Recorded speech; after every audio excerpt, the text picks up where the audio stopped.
Andi Purewal for Boxing News. I'm joined by Dalton Smith here in Sheffield. Dalton, good to see you. How are you doing? How was Christmas and New Year period? Yeah, Christmas was actually spent in here, training hard, keeping my weight down. But yeah, as good as we could make it. But it is what it is. Treat yourself to a Christmas dinner at all, or even a small one? I did have actually, the nutritionist said, look, you can have Christmas Day off. It's not going to change anything. So actually, I did have a bit of a Christmas dinner here. Dalton, an early start for the year for yourself, so it means a chance to be active, start the year on a good note. Walid Ouizza, talk to me about this fight. What do you know about him?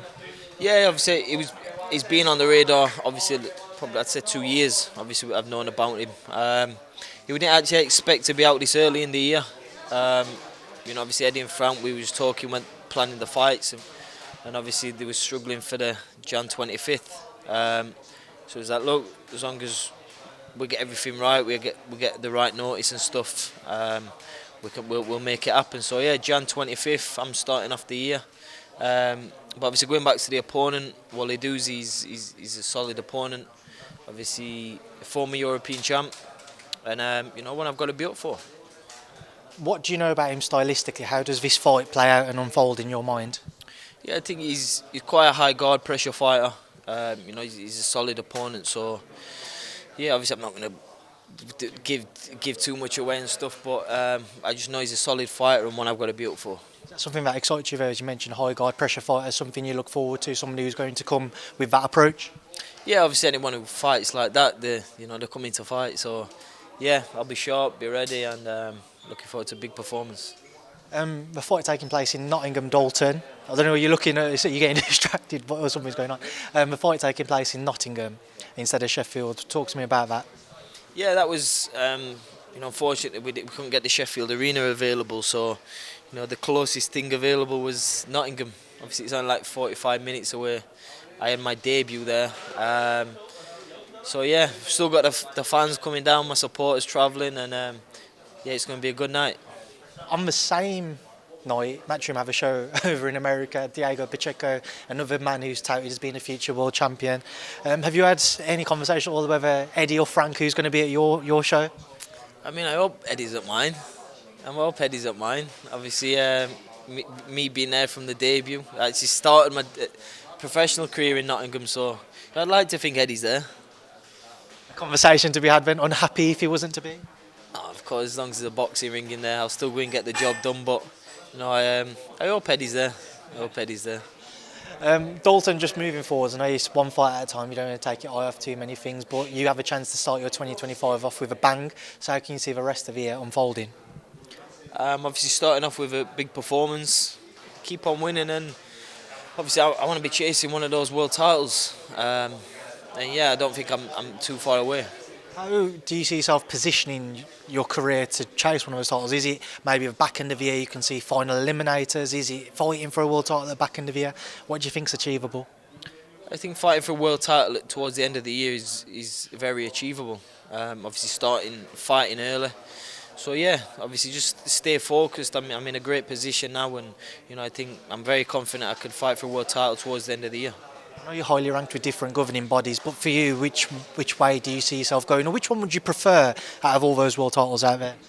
It's going to be the green and gold. Like, you'll ask any fighter what's your favourite world title, and it's the green and gold. So if I can get that opportunity, it'd be massive.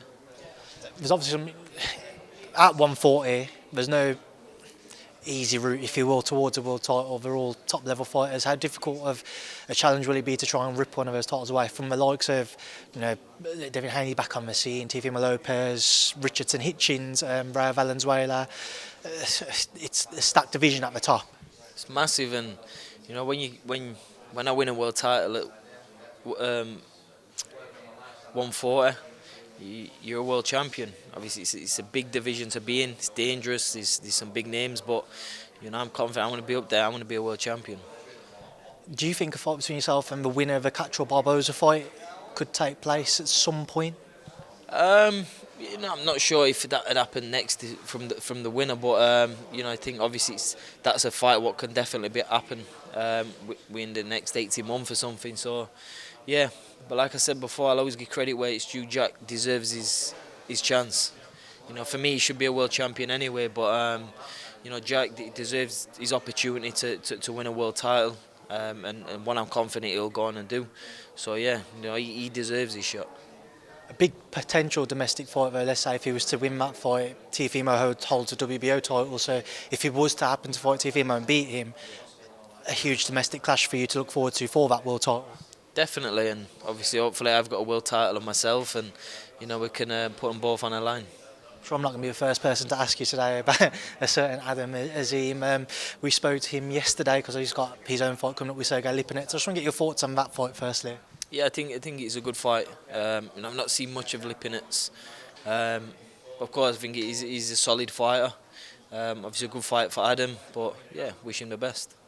A couple of things that I picked up on from my interview I just wanted to put to you. He said that the other day when you was asked or when you were speaking about the potential fight, he says that you were saying you don't need him now, and for him he's taking that as, are you saying that because you're starting to backtrack in your own thoughts and in your own belief that you would beat him? Your thoughts on that? Come on. I'm not saying that that's the case, but I'm just pointing to what he said. Of course, Adam's got to redirect something from the stuff what is being put on him and stuff. But look, when I wanted the European title, that's where I wanted to go. Now I'm looking for. I've got my own route. I'm going a different way. So I don't need an Adam Azim fight.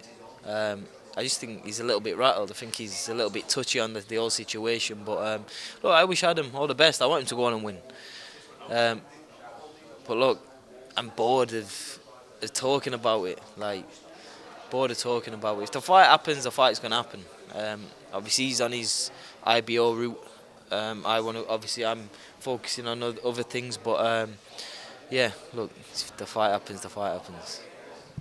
Is there a risk, or is there a part of you that thinks it won't happen now, or it might get dragged out to that Brooke Hearn type situation? I spoke to Kel earlier. He said that he hopes that doesn't happen.